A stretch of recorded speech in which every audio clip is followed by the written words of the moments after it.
নিজের কাজ নিজে করার মধ্যে একটা আলাদা আনন্দ আছে।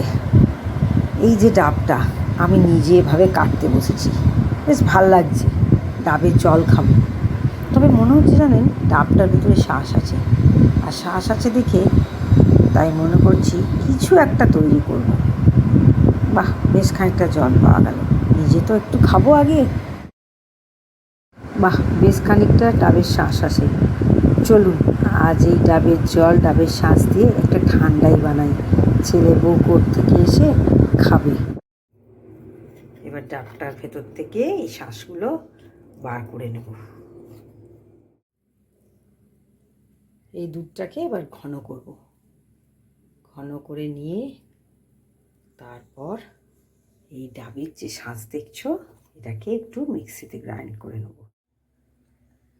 চলো ওই ডাবের শ্বাসের মধ্যে একটু ডাবের জল দিয়ে এটাকে পেস্ট করে নেব, আর বাকি ডাবের জলটা আমি খেয়ে নিই। হ্যাঁ, খুব মিষ্টি জলটা। এবার দুধটাকে খুব ঘন করতে দিয়েছি, ভালো করে ঘন করব।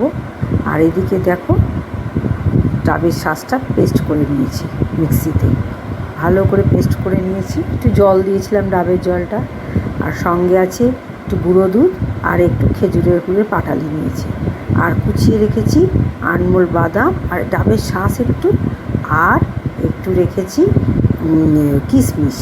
বেশি এক কথা দেওয়ার দরকার নেই। এইভাবে এগুলোকে সব মিক্সড করব। দুধটাকে এইভাবে ভালো করে ঘন করতে হবে। গুঁড়ো দুধ আর পাটালি গুড় দিয়েছি বলে কী সুন্দর রঙটা হয়েছে দেখুন।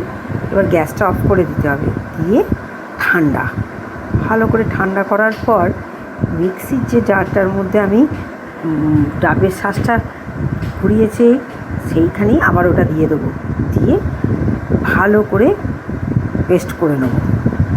আগে ঠান্ডা হোক ভালো করে, তারপর পেস্ট করছি। এই দেখুন ফেটিয়ে নিয়েছি, একটা গ্লাসে ঢেলেছি আর একটা বলে এরকম গ্লাসে ঢালছি। ভালো করে ফেটিয়ে নিয়েছি। এটাই যা খেতে হয়েছে না, আহা। এবার এর ওপর দিয়ে এই যে এগুলো ছড়িয়ে একটুখানি দিয়ে দেবো, এসে দুজনে খাবে। এই ছেলে, আগে তো ছেলে ছিল, ছেলের বিয়ে দিয়ে একটা মেয়ে পেয়েছি, দুটোতে কোর্ট থেকে এসে কি খাবো সব সময় করে। তাই একটু ঠান্ডা ঠান্ডা হাতে দিলে ওদেরও খুব ভালো লাগবে, আর ওরা খেয়ে যখন ভালো বলবে আমারও খুব ভালো লাগবে। এই যে ছেলে এসেছে, ছেলেকে দিয়েছি, ছেলে খাচ্ছে, খেয়ে দেখুন। দারুণ হয়েছে। হ্যাঁ, দারুণ সুন্দর, এক্সিলেন্ট হয়েছে। যাকে একটু দে।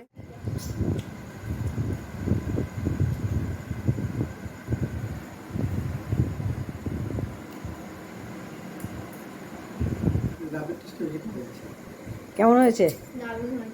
ভালো হয়েছে।